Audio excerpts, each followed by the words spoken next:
Ba, kumakain na si ate. Oo, saglit lang ha. Nag-aapura ka ba? Oo.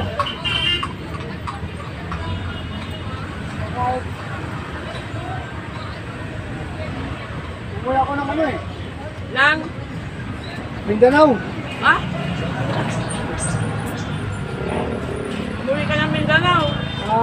Maalala mo, baka kaya, pag wala na yung magulang mo, nakaka-uwi. Habang alam Nabubuhay pa. Kausapin mo na kausapin. Saka kwan.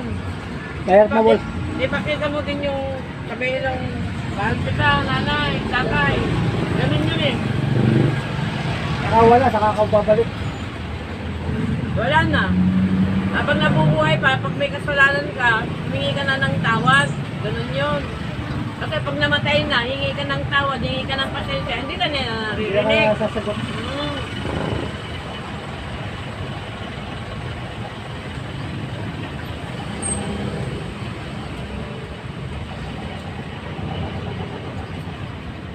Kaya tandaan, habang nabubuhay pa ang magulang ninyo, ipadama ninyo ang inyong pagmamahal sa kanila. Pag nagkasala kayo, humingi po kayo ng tawad. Habang nabubuhay pa sila, hindi na kayo maririnig pag humingi kayo ng tawad. Pagpatay na, hindi na kayo naririnig. Habang buhay pa, humingi na kayo ng tawad sa kanila. Yan. Bakit kunti-kunti lang kain mo? Eh, sabi mo, nag-aapura ka eh. Ay, hindi ah.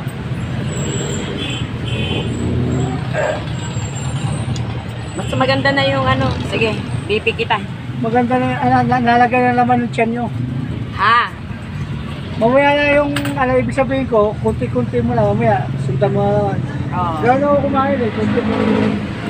Tsaka ayaw kong maghintay yung mga magpapabipi sa akin. Ah. Ang tuman na ngayon, te. Oo, totoo yung sinabi mo, matumal. Maski yung nagtitinda na nag-ano, nagmamasyal, yung naglalako, matumal, sabi nila. Wala na. Sobra. Sobra hirap na ng pera. Buti na lang yung mga anak ko, bago nagkaganito, napag-aral ko sila.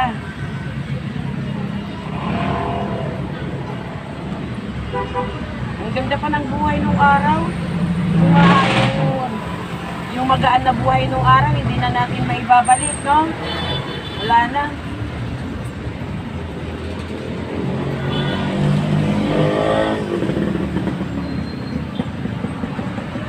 $110/80. Oo, tignan mo, ang ganda ng BP mo. Ang hirap kumita. Pagtinda ko kahapon eh. Wala. Wala? Pupunti? Wala. Payat. Payat daw ang kita niya kahapon, nagtinda siya. Wala, pag hindi ka nagtinda nga, abunado ka na lang. Oo, totoo yung sinabi mo.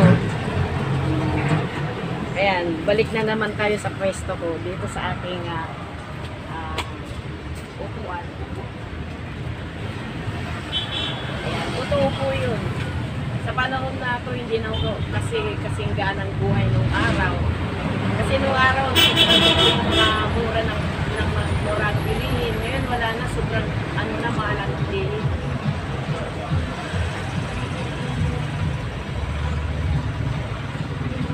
Lalo na kaya yung mga buwan, nagsasahid ka, magtatricycle, maglalako. Kapag may raos lang ang kanilang pang-araw-araw na buhay, pagkain, mabibili nila. Mapapakain po nila yung kanilang mga anak. Maganda na rin po yun kaysa naman po yung yung malilipasan sila ng dito. Kahit pa paano, kumakain din sila. Ganyan na po ang natin sa buhay. Labanan lang po natin sa hirap, masipag lang po tayo, maghanap buhay. Kung ano yung meron, yun na lang, huwag na tayong maghanap pa ng mas pang yun lang ang kaya ko. Kaya, usap tayo.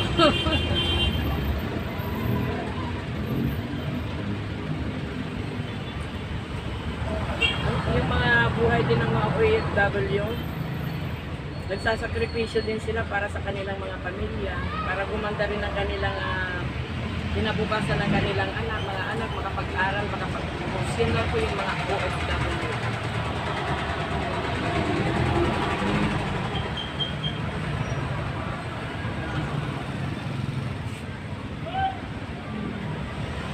Sarap mag-almusal yung kanso ko. Bagong luto ito eh.